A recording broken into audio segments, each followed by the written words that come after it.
வணக்கம் மக்களே எல்லாருக்கும் வணக்கம். நம்ம என்ன பார்க்குறோம்னா ஒரு பெஸ்ட்டான 12 இன்ச்சோட பேட்டரி ஃபேனை பற்றி தான் பார்க்க போகிறோம். இது வந்து பார்த்திங்கன்னா நீங்கள் பேட்டரிக்கு மட்டும் ஓடுதுன்னு நினைக்க வேண்டாம், ஏசி டிசி எல்லாமே உண்டு.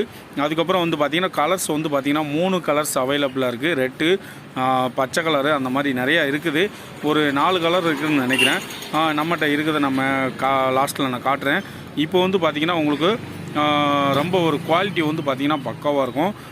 இப்போ வந்து பார்த்திங்கன்னா சோலார் சார்ஜிங், அதாவது சோலார்னால் சோலாரில் ஓடாது, சோலார் வச்சுருந்தீங்கன்னா அதில் சார்ஜிங் பண்ணிக்கலாம். சோலார் நீங்கள் வெயில் வச்சுட்டு இதில் பின்னு மாதிரி இருந்துச்சுன்னா கனெக்ட் பண்ணிக்கலாம். இது வந்து ஒரு பெஸ்ட்டான இது கொடுத்துருக்காங்க.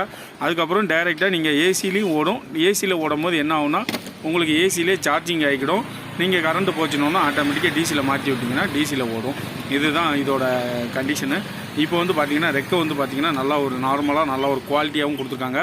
ஏன்னா இதில் வெயிட்லெஸ் கொடுத்துட்டோம்னா, ஏன்னா பேட்டரியில் ஓடக்கூடியது, அதனால் கொஞ்சம் வெயிட்லெஸ் கம்மியாக தான் கொடுத்துருப்பாங்க. பட்டு காற்றெல்லாம் வந்து பார்த்திங்கன்னா நல்லா ஒரு சூப்பரான பியூரான காற்று வரும்.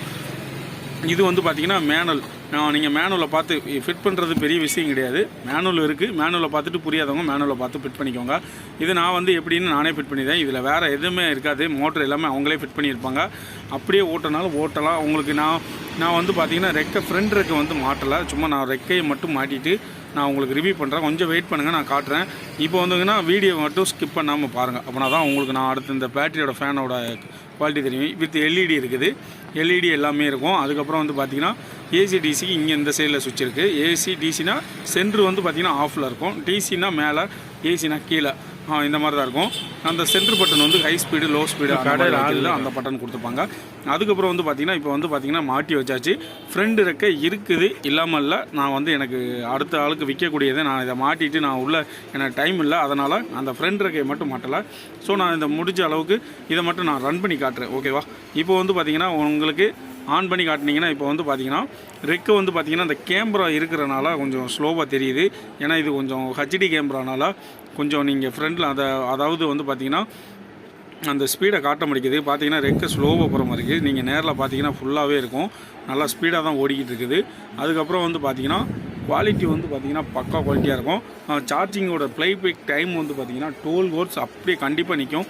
12 ஹவர்ஸ் அவனே போட்டிருப்பான் பாக்ஸ்லேயே உங்களுக்கு. 12 hours charging time, flight time வந்து சார்ஜிங் ஃப்ளைட் டைம் வந்து 12 ஹவர்ஸ் நல்லா ஓடும் அப்படின்னு அவங்களே மேனுவலில் கொடுத்துருப்பாங்க.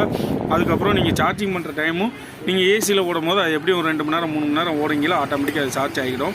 இப்போ வந்து பார்த்திங்கன்னா குவாலிட்டி வந்து நல்லா மோட்டரோட குவாலிட்டி எல்லாமே நல்லாவே இருக்குது. பேக்கில் வந்து பார்த்திங்கன்னா உங்களுக்கு அந்த ரொட்டேஷனுக்கு வந்து பார்த்திங்கன்னா இப்போ வந்து பாருங்கள் ரொட்டேஷன் ஆகிக்கிட்டு இருக்குது. இப்போ வந்து பார்த்திங்கன்னா நல்லா ஒரு குவாலிட்டியாக ரொட்டேஷன் பாருங்கள், இந்த ஸ்பீடுக்கு ஏற்றாப்புல டக்கு டக்குன்னு மாறுது.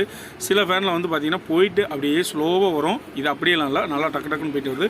ஓகே ஃப்ரெண்ட்ஸ், பிடிச்சிருந்தால் லைக் பண்ணுங்கள், ஷேர் பண்ணுங்கள், மறந்துடாமல் நம்ம சேனலை சப்ஸ்கிரைப் பண்ணுங்கள். கடை வந்து பார்த்திங்கன்னா M.S.A கழுகுமலையில் இருக்குது, கோயில்பட்டி வட்டம், தூத்துக்குடி டிஸ்ட்ரிக்ட். Okay bye.